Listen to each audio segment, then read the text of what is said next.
నమస్తే, welcome to BCN news. నేను విజయలక్ష్మి. ముందుగా ముఖ్యాంశాలు.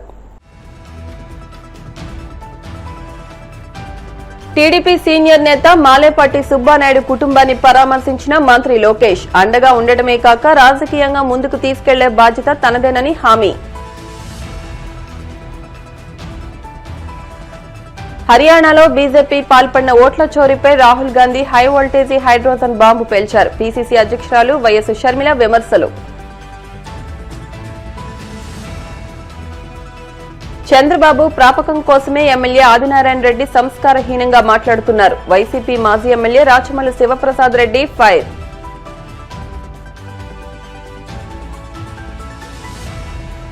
వాడపల్లి వెంకన్న ఆలయంలో ప్రత్యేక పూజలు. మంగళ వాయిద్యాల నడుమ శ్రీ స్వామి అమ్మవార్లకు మేలుకొలుపు సేవ, ఐశ్వర్య లక్ష్మీ హోమం.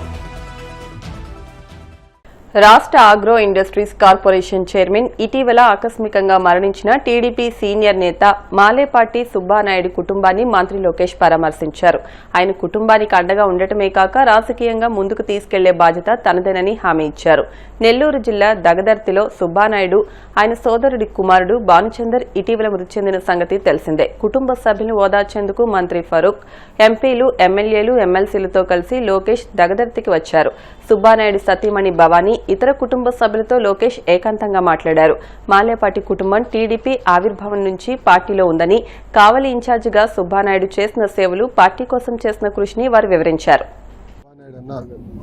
మన దగ్గర లేరు, మనందరం కోల్పోయాం. ఒక క్రమశిక్షణ పట్టుదలకి మారు పేరు సుబ్బానాయుడు అన్న. నేను ప్రత్యక్ష రాజకీయాల్లోకి 2013లో వచ్చాను. పెద్దలతో నేను ఎప్పుడు చర్చించిన మాట సుబ్బానాయుడు గారితో దగ్గరగా ఉండేవాళ్ళం, నవ్వుతూ మాట్లాడుకునేవాళ్ళం. ఇద్దరికి ఆవేశం కనుక ఇద్దరు రూమ్లో కూర్చొని తిట్టుకునేవాళ్ళం, కొట్టుకునేవాళ్ళం. కానీ ఎప్పుడూ జై తెలుగుదేశం అనే ఒకే ఒక పదంతో ముందలికి. క్యాబినెట్ మీటింగ్ పూర్తయింది. మా మంగళగిరి నియోజకవర్గం ఫోన్ చేసి ఇట్లా సుబ్బానాయుడు అన్నకి బ్రెయిన్ స్ట్రోక్ వచ్చింది, ఇట్లా ఆసుపత్రిలో చేర్చామని చెప్పిన వెంటనే నేను పరిగెత్తుకుంటూ వెళ్ళి కుటుంబాన్ని కలిశాను. అంతేకాకుండా డాక్టర్లు కూడా చెప్పాం, బెస్ట్ ట్రీట్మెంట్ ఎక్కడుందో తీసుకుంటాం, సుబ్బానాయుడు గారిని మనం కాపాడుకోవాలని కూడా చెప్తాం జరిగింది. కానీ చాలా బాధాకరమైన విషయం ఏంటంటే ఆయన్ని మనం ఈరోజు కోల్పోయాం. అంతేకాకుండా అది చూసి భానుని కూడా తెలుగుదేశం పార్టీ కోల్పోతాం చాలా చాలా బాధాకరం. వాస్తవంగా చెప్పాలంటే మన నియోజకవర్గంలో ఒక బలమైన నాయకుడిని, రాష్ట్రంలో కూడా బలమైన నాయకుడిని ఈరోజు తెలుగుదేశం పార్టీ కోల్పోతాం జరిగింది. ఒక మండల పార్టీ అధ్యక్షుడిగా, పార్టీ ఉపాధ్యక్షుడిగా, ఏకంగా ఈరోజు ఒక కార్పొరేషన్ చైర్మన్గా సుబ్బానాయుడు గారు పార్టీకి, ప్రజలకి అనేక సేవలు అందించారు. 2019 నుంచి 24 వరకు ఆనాటి పాలకుల పైన పెద్ద ఎత్తున ఆయన యుద్ధం కూడా చేశారు. దాంట్లో నన్ను కూడా భాగస్వామ్యం చేసుకుంటాం జరిగింది. ఆనాడు కరుణాకర్ వాళ్ళ ఇల్లు, ఆ భూమి ఒక వైకాపా నాయకుడి ఇంటికి ఎదురుగా ఉంది, దారి చిన్నగా ఉంది, దారి పెద్దగా ఉంటే బాగుంటుందన్న ఆలోచనతో కరుణాకర్ కుటుంబాన్ని వేధించి కరుణాకరే ఆత్మహత్య చేసుకునే పరిస్థితి తీసుకొచ్చారు గత పాలకులు. ఆనాడు సుబ్బానాయుడు గారి నాయకత్వంలో మేమందరం ఇక్కడికి వచ్చి ప్రభాకర్కి అండగా నిలబడతాయి కాదు, కుటుంబానికి అండగా నిలబడతాయి కాదు, ఎవరి దగ్గర అయితే వాళ్ళ భూమి పత్రాలు తాకట్టు పెట్టి ఇచ్చారో అది సుబ్బానాయుడు గారు సొంత డబ్బులు ఖర్చు పెట్టి విడిపిస్తాం కూడా జరిగింది.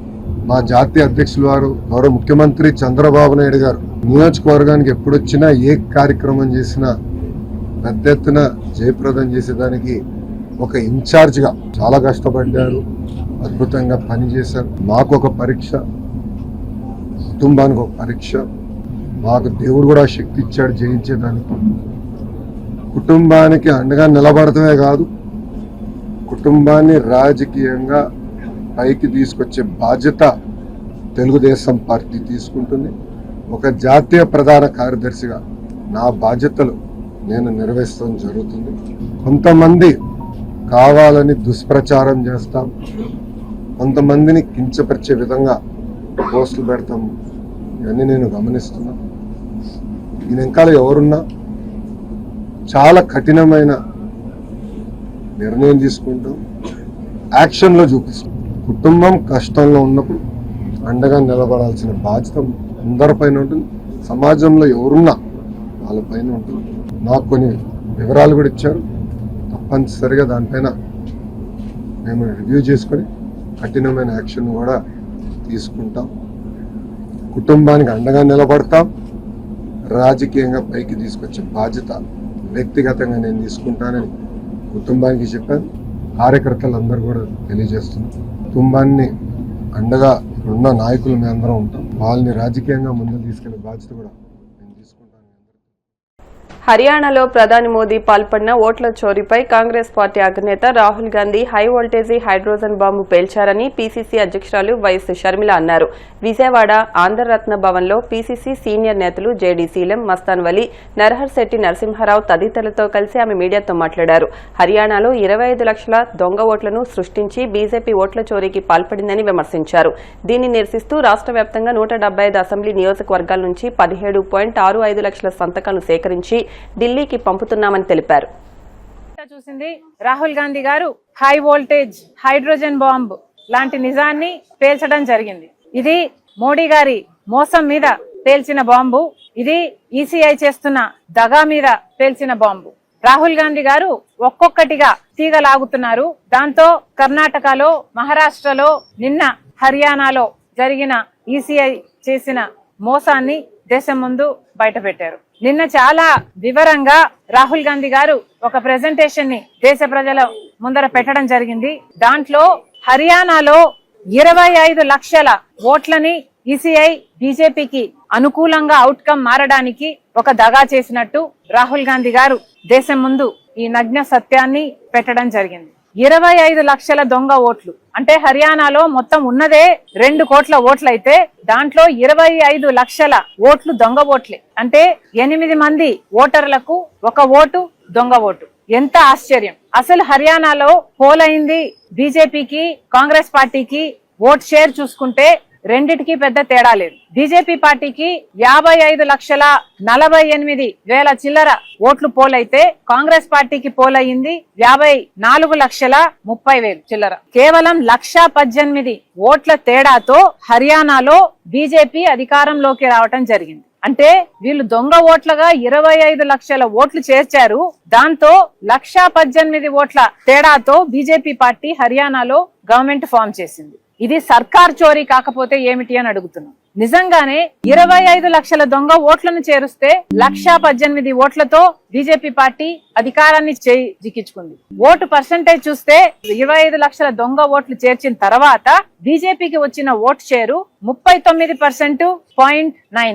కాంగ్రెస్ పార్టీ ఇండియా కూటమికి వచ్చింది, ఒక కాంగ్రెస్ పార్టీకే వచ్చింది 39%.1 ఏమో. కూటమి అంతా కలుపుకుంటే 39.3% వచ్చినట్టుంది. అంటే కేవలం 0.7% తో బీజేపీ పార్టీ అక్కడ గెలవడం జరిగింది. కాంగ్రెస్ పార్టీ అధికారం కోల్పోవడం జరిగింది. అంటే ఈ 25 లక్షల దొంగ ఓట్లను చేర్చకపోయినుంటే కాంగ్రెస్ పార్టీ చాలా సులువుగా హర్యానా ఎలక్షన్ ను స్వీప్ చేసేది, సర్కార్ ను ఫామ్ చేసేది. కేవలం 25 లక్షల దొంగ ఓట్లని చేర్చారు కాబట్టే హర్యానాలో బీజేపీ పార్టీ సర్కార్ ని ఫామ్ చేయగలిగింది మోసం చేసి. ఇంత అన్యాయం జరిగింది హర్యానాలో. హర్యానాలో ఎగ్జిట్ పోల్స్ మొత్తము కాంగ్రెస్ పార్టీ అధికారంలోకి వస్తుంది అని చెప్పిన తర్వాత కూడా ఈ మోసానికి మాత్రమే, కేవలం ఈ మోసం కారణం చేత మాత్రమే బీజేపీ పార్టీ అధికారం చేజిక్కించుకుంది.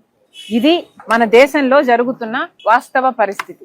ఓట్ చోరీ ఎలా జరుగుతుంది, అసలు సర్కార్ చోరీనే ఎలా జరుగుతుంది, ఒక్కొక్క రాష్ట్రాన్ని బీజేపీ పార్టీ ఎలా దోచేసుకుంటుంది అన్న విషయాన్ని నిన్న రాహుల్ గాంధీ గారు దేశ ప్రజల ముందర పెట్టడం జరిగింది. నిజానికి మన దేశంలో చూసుకుంటే ఓటు అనే ఒక్క దగ్గర మాత్రమే పేదవాడికి ధనవంతునికి కూడా సమానంగా ఉన్న ఒకటే చోట సమానత్వం ఎక్కడైనా మన దేశంలో పేదవాడికి ధనవంతునికి ఉంది అంటే అది ఒక్క ఓటు దగ్గర మాత్రమే.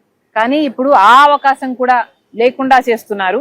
అసలు ఓటు అనే హక్కు, ఓటులో నిజాయితీ లేకపోతే పేదవాడిని పట్టించుకునే పరిస్థితే మన దేశంలో ఉండదు. అలాంటి ఓటుని కాపాడాల్సిన బాధ్యత ఎలక్షన్ కమిషన్ ఆఫ్ ఇండియా. కానీ election commission of India impartial గా, స్వేచ్ఛగా జరపాల్సిన ఎన్నికలను కాస్త హైజాక్ చేసి బీజేపీ ఎలక్షన్ ఏజెంట్ గా ఈరోజు ఎన్నికల కమిషన్ మారిపోయింది. కేవలం బీజేపీ పార్టీ గెలవాలి. ముఖ్యమంత్రి చంద్రబాబు ప్రాపకం కోసమే ఎమ్మెల్యే ఆదినారాయణ రెడ్డి ఒళ్లంతా విషం నింపుకుని సంస్కారహీనంగా మాట్లాడుతున్నారని వైసీపీ రాష్ట్ర అధికార ప్రతినిధి మాజీ ఎమ్మెల్యే రాచమల్లి శివప్రసాద్ రెడ్డి ఆగ్రహం వ్యక్తం చేశారు. కడప జిల్లా ప్రొద్దుటూరులోని క్యాంపు కార్యాలయంలోని మీడియాతో మాట్లాడుతూ ప్రభుత్వ వైఫల్యాల నుంచి ప్రజల దృష్టి మరల్చేందుకే జగన్ దంపతులపై అసందర్భ విమర్శలు చేస్తున్నారని మండిపడ్డారు. రాజకీయాలకు సంబంధమే లేని భారతీ ప్రస్తావన తేవడంపై రాచమల్లు తీవ్ర అభ్యంతరం వ్యక్తం చేశారు. దశాబ్దానికి పైగా వేలాది మంది పేద పిల్లలతో పాటు దివ్యాంగులకు ఉచితంగా స్కూల్ నిర్వహిస్తూ సేవా కార్యక్రమాలు చేస్తున్న ఆమెపై ఇంగితం లేకుండా ఆరోపణలు చేస్తున్న ఆదినారాయణ రెడ్డి తన తీరును మార్చుకోవాలని హెచ్చరించారు. తుఫాన్ అని ప్రభుత్వం పూర్తిగా వైఫల్యం చెంది ఉంది. గుడిలో జరిగిన ప్రమాదం, మరణాలు, బస్సు యాక్సిడెంట్, మందు దాగి బైక్ అతను 100 మంది చనిపోయేదానికి కారణం. ఆరోగ్యశ్రీ ఆగిపోయి ప్రజలు అల్లాడుతున్నారు. ఫీజు రియంబర్స్మెంట్ ఆగిపోయి పిల్లలు బడికి పోకుండా కాలేజీ పోకుండా ఇబ్బందులు పడే పరిస్థితులు వచ్చినాయి. ఇవన్నీ ప్రభుత్వ వైఫల్యాలు. తీవ్రమైనటువంటి చంద్రబాబు నాయుడు ప్రభుత్వం వైఫల్యం చెంది ఏమి అసలుగా ప్రజలకు సమాధానం చెప్పుకోలేని పరిస్థితిలో ఉంది. పుండు మీద కారం చల్లినట్టు తుఫాన్ ప్రభావం, మొంతా తుఫాన్ దాదాపుగా 6-7 వేల కోట్ల రూపాయలకు పైబడి 6-7 వేల కోట్ల రూపాయల పంట నష్టం జరిగింది. చంద్రబాబు నాయుడు ఏం చేయలేడు. ఇక రైతులను, ప్రజలను ఈ వైఫల్యాల నుంచి డైవర్ట్ చేసేదాని కోసం డైవర్షనల్ పాలిటిక్స్. ఇటువంటి కష్టాలు, ఇటువంటి ఇబ్బందులు కలిగినప్పుడు ప్రతిసారి చంద్రబాబు నాయుడు ఆదినారాయణ రెడ్డి లాంటి వ్యక్తులను కొంతమందిని పెట్టుకున్నాడు. ట్రంప్ కార్డు లాగా వాళ్ళని గడ్డకు తీసేది. ఏదో ఒకటి అవాకులు చెవాకులు పరుషమైన పదజాలముతో ఒక హాట్ టాపిక్ అన్నిటి తీసుకొచ్చి మొత్తం రాష్ట్రంలో ఉండబడిన ప్రజల యొక్క దృష్టిని మళ్లించడానికి చేసే ప్రయత్నమే నిన్న ఆదినారాయణ రెడ్డి గారు మాట్లాడిన మాటలు. లేకపోతే ఉన్నట్టుండి నిన్నటి దినం ఏం జరిగింది? ఏమి జరగలే. ఆయన ప్రెస్ ముందుకు వచ్చి జగన్మోహన్ రెడ్డి గారిని, భారతమ్మ గారిని అనుచితమైన వ్యాఖ్యలు, అసందర్భమైన అనుచితమైన వ్యాఖ్యలు, మాట్లాడడానికి సందర్భం లేదు, మాట్లాడిన మాటలు సముచితమైన మాటలు కాదు, రాజకీయ విమర్శలు కాదవి, ఒళ్ళంతా ద్వేషాన్ని పెట్టుకొని మాట్లాడే మాటలు. ఎవరైనా రాజకీయ నాయకులు మాట్లాడితే విషయం ఉండి మాట్లాడతారు, కానీ ఆదినారాయణ రెడ్డి గారు విషయం ఉండి మాట్లాడరు, విషం పెట్టుకొని మాట్లాడతాడు ఒళ్ళులో. ఒకసారి గమనించండి ప్రజలారా మీరే, నేను ఏం మాట్లాడాడు ఆయన, ఎంత సంస్కారహీనంగా మాట్లాడతాడు. అసలు భారతమ్మను రాజకీయపరమైనటువంటి ప్రస్తావనలోకి తీసుకురావాల్సిన ఆవశ్యకత ఏమైనా ఉందా? రాజకీయాలలో కొనసాగే మేము మా రాజకీయ ప్రత్యర్థుల యొక్క కుటుంబ స్త్రీలను పత్రికా ప్రకటనలకు కానీ, వారి ఆత్మగౌరవాన్ని దెబ్బతీసే విధంగా కానీ వారిని విమర్శించడం అనేది సంస్కారమా? మేము ఎప్పుడైనా మాట్లాడుతున్నాం అట్లా? మేము ఎప్పుడు మాట్లాడడం అట్లా? అసలు రాజకీయాలకు భారతమ్మకు సంబంధమే లేదు. రాజశేఖర రెడ్డి ముఖ్యమంత్రిగా ఉన్న సందర్భంలో కూడా ముఖ్యమంత్రి గారి కోడలుగా భారతమ్మ గారు ఏ రోజు జోక్యం లేదు. బెంగళూరులోనే ఉన్నది. భారతమ్మ, జగన్మోహన్ రెడ్డి గారు పుట్టుకతోనే లక్ష్మీపుత్రులు. ఆదినారాయణ రెడ్డి మాదిరి, నా మాదిరి ఇబ్బందుల్లోంచి వచ్చిన మనుషులు కాదు. ఆదినారాయణ రెడ్డి గారి రాజకీయ జీవితం అంతా ఆర్థికపరమైన ఇబ్బందులతో వచ్చినది. 500 రూపాయలకు కూడా ఇబ్బందులు పడిన రోజులు ఉన్నాయి. వాళ్ళు రాజశేఖర రెడ్డి సహాయం చేస్తే నిలవని రాజకీయ కుటుంబం అది. వారు ఎమ్మెల్యేలు కాగలిగినారు అంటే, ఈరోజు ఈ స్థితిలో ఉన్నారంటే ఈ జిల్లాలో ఎవరిని అడిగినా చెప్తారు రాజశేఖర రెడ్డి పుణ్యం అని. ఈరోజు మేము ఎమ్మెల్యేలు కాగలిగినామంటే జగన్మోహన్ రెడ్డి పుణ్యం. 100% చెప్తా. నేను ఎమ్మెల్యే కాగలిగినానంటే మొట్టమొదటి కారకుడు జగన్మోహన్ రెడ్డి గారు. నాకు కృతజ్ఞత ఉండాలి ఆయన పట్ల. ఆదినారాయణ రెడ్డి గారు ఎమ్మెల్యే కాగలిగినారు అంటే కదా రాజశేఖర రెడ్డి గారి పుణ్యం. అంత ఫ్యాక్షనిస్టులో, అంత ఫ్యాక్షనిజం ఉండే సందర్భంలో గుండ్లకుంట శివారెడ్డి గారి దెబ్బకు విపరీతంగా జిల్లా అంతా షేక్ అయ్యే పరిస్థితుల్లో మరి నిలబెట్టింది రాజశేఖర రెడ్డి. నెలసరి డబ్బులు ఇచ్చినాడు, వాళ్ళకి ఏం కావాలో జీపులు ఇచ్చినాడు, లైసెన్స్ తుపాకులు ఇచ్చినాడు, ఆత్మస్థైర్యాన్ని ఇచ్చినాడు. అట్లాంటి కుటుంబాన్ని పట్టుకొని కృతజ్ఞత లేకుండా మాట్లాడతాడు ఆదినారాయణ. కోనసీమ తిరుమలగా వర్ధిల్లుతున్న వాడపల్లి శ్రీ వెంకటేశ్వర స్వామి ఆలయంలో శుక్రవారం ప్రత్యేక పూజలు వైభవంగా నిర్వహించారు. మంగళ వాయిద్యాల నడుమ శ్రీ స్వామి అమ్మవార్లకు మేలుకొలుపు సేవను నిర్వహించిన అనంతరం ఐశ్వర్య లక్ష్మి హోమాన్ని జరిపించారు. అర్చకులు శ్రీ స్వామి అమ్మవార్ల వసంత మండపంలో అష్టోత్తర పూజలు నిర్వహించగా ప్రత్యేక అలంకరణలో ఉన్న స్వామిని దర్శించుకుని భక్తులు తరించిపోయారు.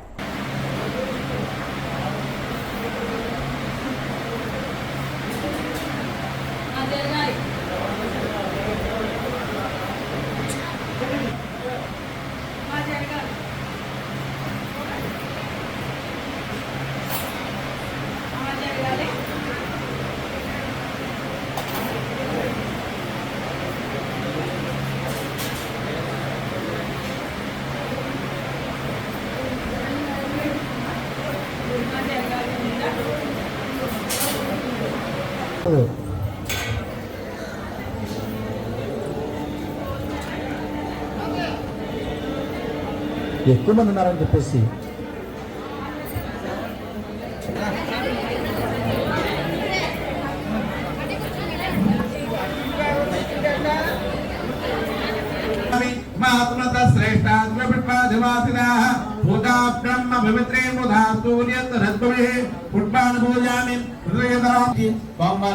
చేసిన తర్వాత స్వామివారికి షోడశ 16 భోజనాలు పూజ స్వామివారి స్వాగతం పలికాం.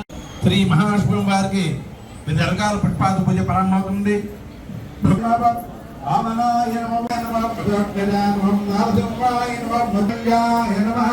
ఓం గోవిందాయ నమః, ఓం ప్రభవే నమః.